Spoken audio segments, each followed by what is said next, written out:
Hello students, welcome to my channel GJS study. I am your maths teacher और आज हम पढ़ेंगे class 9th maths NCERT के chapter 5 introduction to Euclid geometry की exercise 5.1 का question number 5। Okay, इससे पहले के जो क्वेश्चंस हैं वो इसके पार्ट 1 वीडियो में मैंने सब सॉल्व करवाए हैं, आप वो वीडियो भी जरूर देख लीजिएगा। अब आता है हमारा क्वेश्चन नंबर 5।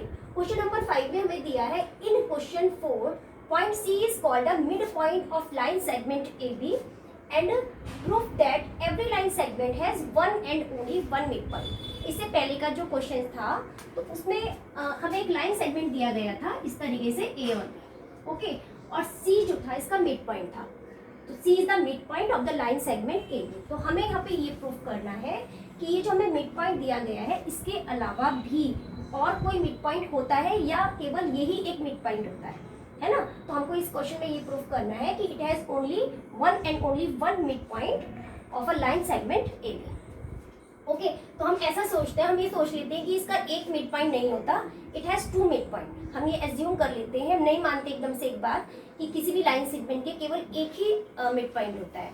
हम ये एज्यूम कर लेते हैं कि सपोज इस तरीके से कि let there are two mid point of this line segment A B. तो इसको हम इस तरीके से लिखेंगे, let there be two midpoint of a line segment AB, है ना। तो वो मिड पॉइंट कौन से हुए, C एंड D। अब C और D इस लाइन सेगमेंट के मिड पॉइंट है। It means AC equal to BC होगा। फर्स्ट हम ये लिखेंगे AC इक्वल टू BC।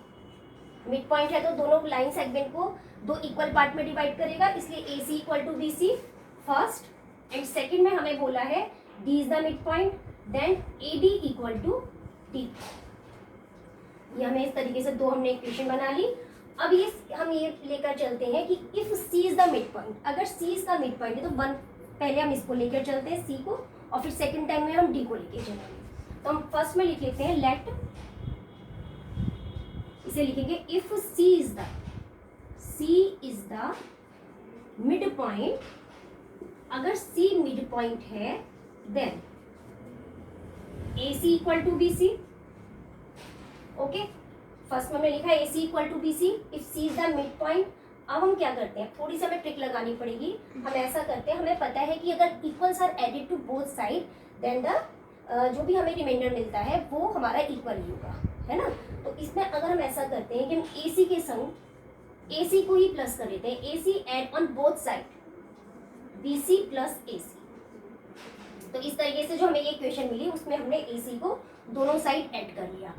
अब आप ये देखिए, ये जो हमें दिया है BC प्लस AC, ये हमें जो दिया है BC प्लस AC या AC प्लस BC जो हमें दिया है, इट कोइंसाइड AB, ये AB को कोइंसाइड करता है। And when two things are coincide then they are equal. और जब दो चीजें आपस में कोइंसाइड करती हैं तो वो आपस में इक्वल होती हैं, है ना। तो इस तरीके से हमारा BC प्लस AC क्या हो गया, BC plus AC equal to AB। इसे हम लिख भी सकते हैं इसमें साइड में रीजन कि BC plus AC coincide AB। Okay, अब ये देखिए BC plus AC equal to BC plus AC equal to 2AC, या हम इसको AC इस तरीके से लिख सकते हैं। And BC plus AC equal to AB, है ना। BC A plus AC, AC plus AC के भी इक्वल है और ये AB के भी इक्वल है। तो जब दो चीज आपस में, ये जो यूक्लिड्स एक्सियोम है उसके अकॉर्डिंग था कि when two things are equal to same things when both are equal to each other, तो वे आपस में भी इक्वल होंगी। तो आप ये देखिए कि BC प्लस AC इसके भी इक्वल है और ये इसके भी इक्वल है ना। तो according to Euclid's axiom, according to Euclid's axiom, when two things are equal to the same thing, equal to same things, then they are also equal to each other, तो वे आपस में भी इक्वल हो। It means हमें क्या मिला यहाँ से, इन दोनों इक्वेशन से हमें, इन दोनों से हमें क्या मिला, हमें मिला AC plus AC equal to AB। Okay, तो ये हो गया हमारा 2AC equal to AB। It means, it implies AC equal to AB by 2। हमें यहाँ मिल गया AC equal to AB by 2, तो हमें ये फर्स्ट मिल गया। इसी तरीके से अब हम सेकंड में ऐसे करते हैं कि हम अब की बार D को मिड पॉइंट लेके और फिर इसी तरीके से सॉल्व करते हैं। जब हम इसी तरीके से सॉल्व करेंगे तो जो हमारा आंसर आएगा, इस चीज को हम ऐसे भी लिख देते हैं, पूरा ना लिखते हुए हम इसे लिख देंगे सिमिलरली। जैसे AC equal to AB by 2 है, it means AD equal to AB by 2 होगा। ओके, अब इसमें फिर वही यूक्लिड की एक्सियोम्स के according to Euclid axioms, when two things are equal to the same things, when they are also equal to each other, it means AC और AD भी आपस में इक्वल होगा। Then AC equal to AD, तो यहाँ हमने ये proof कर दिया है कि AC equal to AD। It means क्या है कि C और D कोई डिफरेंट पॉइंट नहीं है, बल्कि D पॉइंट C पर ही कोइंसाइड करता है। ओके, तो AC इक्वल टू AD से हमने ये प्रूफ कर दिया, there is only one and only one mid point of a line segment AB। Okay okay, अब हमारे सामने है क्वेश्चन नंबर 6, और क्वेश्चन नंबर 6 में हमें दिया है इन फिगर 5.10, हमें एक फिगर गिवन है यहाँ पे, if AC equal to BD then proof that AB equal to CD होगा। यहाँ जो हमें गिवन है, जो गिवन दिया गया है वो हमें दिया गया है कि जो AC है, AC इक्वल टू BD के है। हमें ये चीज गिवन है AC equal to BD and we have to prove that AB equal to CD, और हमें AB को CD के इक्वल प्रूफ करना है। ओके, तो हम लेकर चलते हैं इस चीज को, हमें प्रूफ करना है यहाँ तक।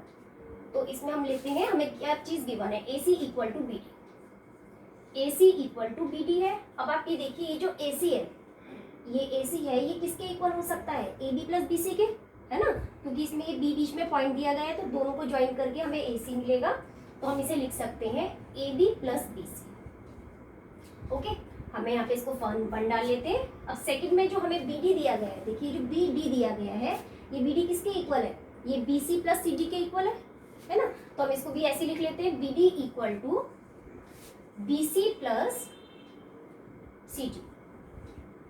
इस तरीके से हमने इसे इक्वेशन नंबर 2 डाल दिया। अब आप ये देखिए, जो हमें क्वेश्चन में गिवन है AC equal to BD, AC और BD आपस में इक्वल है, since AC equal to BD, AC और BD आपस में इक्वल है, इट मीन्स ये भी आपस में इक्वल होंगे, है ना, तो हम इसको लिख देंगे AB plus BC, so AB plus BC equal to BC plus CD। अब इसके बाद हम क्या करेंगे, हमें AB plus BC equal to BC plus CD मिल गया। अब ऐसा करते हैं कि थोड़ा सा हम इसमें ट्रिक लगाते हैं, जो हमारी एक यूक्लिड्स एक्सियोम है, यूक्लिड्स एक्सियोम के according if equal are subtracted to the equals then the remainders are also equal. एक एक्सियोम है यूक्लिड की जिसमें ये दिया गया है, तो हम ऐसा करते हैं, देखिए दोनों साइड यहाँ पे BC दिया है, इस साइड भी BC है और इस साइड भी BC है ना, तो हम इस चीज को ऐसे लिख लेते हैं, according to Euclid's axiom, if equals are subtracted from the equals,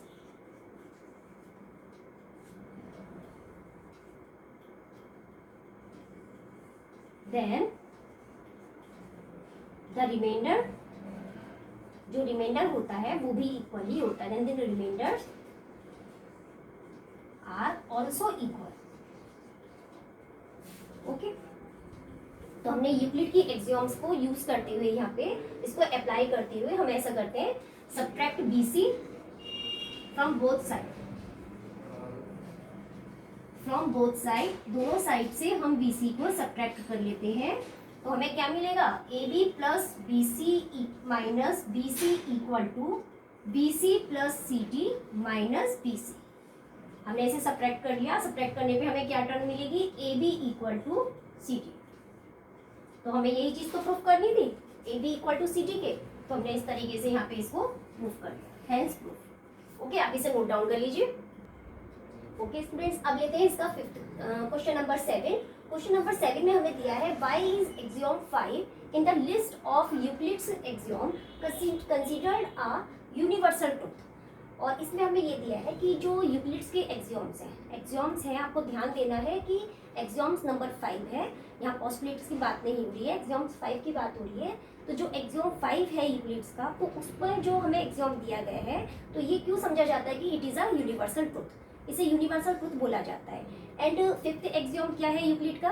Euclid fifth axiom state that a whole is greater than the part. इसका फिफ्थ एक्सियोम है कि whole is greater than the part. तो हमें ये बताना है कि क्यों इसे एक यूनिवर्सल ट्रूथ समझा जाता है। तो ये यूनिवर्सल ट्रूथ है, इट मीन्स क्या होगा कि it is true in every field, not in mathematics. केवल मैथमेटिक्स में ही ये चीज़ ट्रू नहीं है, बट इन अदर फील्ड में भी ये चीज़ ट्रू है। यूनिवर्सल ट्रूथ का मतलब तो यही हो गया ना कि केवल मैथमेटिक्स में ही नहीं, बल्कि एनी फील्ड, कोई सी भी फील्ड हो, उसमें ये ट्रूथ होगी। तो हम ऐसा करते हैं, हम इसको सॉल्यूशन में, इसकी जो हम इसके सॉल्यूशन में लिखेंगे वो लिखेंगे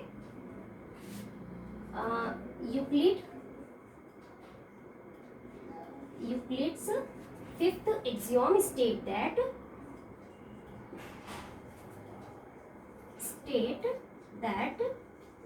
द होल इज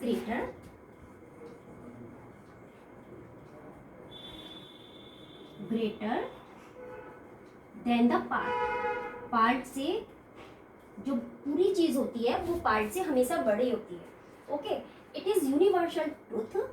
ये यूनिवर्सल ट्रूथ है, truth because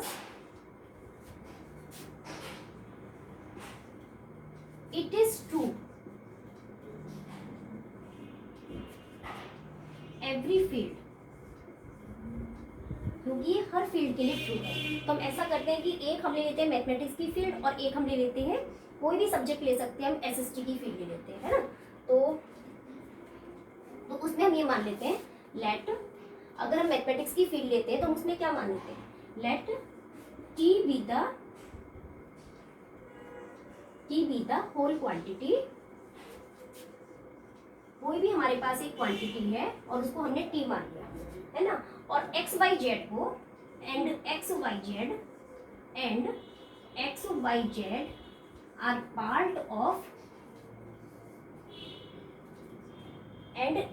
are part of T. तो ये टी के पार्ट है। अगर एक्स वाई जेड इसके पार्ट है, it means T is equal to X plus Y plus Z. इसमें हम ये भी लिख सकते हैं कि एक्स इज टी, जैसे हमने बोला है कि whole is greater than the part, तो हम ये भी लिख सकते हैं T is greater than the X, T is greater than Y and T is greater than Z. तो तीनों ही अगर हम अलग अलग पार्ट लेते हैं तो टी इन सबसे बड़ा हो, हमेशा ही बड़ा होता है। ओके, अब हम एसएसटी की फील्ड में चलते हैं। हम ये मान लेते हैं, सपोज हम इंडिया को कंसीडर कर लेते हैं, suppose the country India and the city and it's city Delhi. तो हम ये देखते हैं कि इंडिया इज द, इस चीज़ को हम लिखेंगे कैसे, आप इस चीज़ को लिख करके बताऊंगी, आप इस चीज़ को नोट डाउन कर लीजिए। ओके स्टूडेंट, तो हम सेकंड पार्ट में ऐसा करते हैं कि हम एसएसटी या कोई भी ऐसा सब्जेक्ट ले लेते हैं जिसमें कि हमें ये दिखाएंगे कि जो यूक्लिड्स की फिफ्थ एक्सियोम है ये हर जगह के लिए ट्रू है। तो हम ऐसा मान लेते हैं, चाहे हम इंडिया कंट्री ले लें और चाहे हम एशिया कॉन्टिनेंट ले लें, तो हम ये देखेंगे कि India is belong to Asia continent. या फिर हम ऐसा करते हैं, हम इंडिया को कंसिडर कर लेते हैं और उसकी किसी एक सिटी दिल्ली को कंसिडर कर लेते हैं। ओके, तो हम इस चीज़ को लिखेंगे कैसे, हमें लिख के भी इस चीज़ को बताना है, केवल समझना ही नहीं है, हमें लैंग्वेज में भी इसको बताना है। Let us consider India and it's city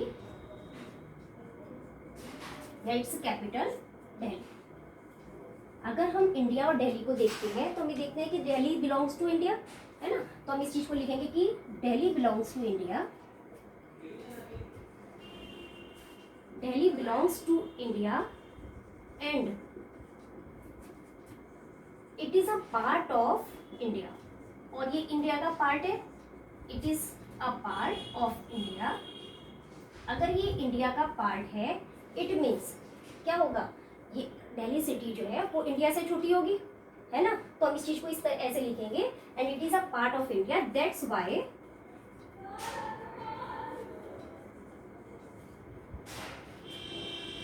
whole is greater than the greater than the part. ये चीज हमने इस एग्जाम्पल को दे करके प्रूफ कर दिए है। और फिर लास्ट में हम इसे लिखेंगे इट इज ट्रू, क्योंकि ये दोनों फील्ड के लिए, दोनों फील्ड में हमने जब अप्लाई करा यूक्लिड्स की एक्सियोम को, तो ये दोनों के लिए अप्लाई हो गई है और दोनों जगह इसका जो रिजल्ट रहा है वो ट्रू रहा है। तो हम इसे लिखेंगे it is true for every field, her field के लिए ये एक्सियोम ट्रू है। Therefore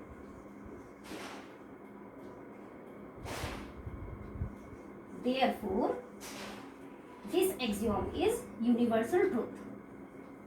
This axiom is universal truth. Okay students, इसको आपको थोड़ा सा लैंग्वेज बना के भी लिखना है। कोई भी एक एग्जाम्पल ले सकते हैं, मैंने ये लिया है, आप कोई और एग्जाम्पल्स भी ले सकते हैं। ओके स्टूडेंट्स, इस एक्सरसाइज के सभी क्वेश्चंस आपको सॉल्व करा दिए गए हैं। अगर आपको कोई भी डाउट हो तो आप मुझे कमेंट कर सकते हैं और साथ में चैनल को सब्सक्राइब करें, लाइक करें और शेयर करें। मिलते हैं नेक्स्ट वीडियो।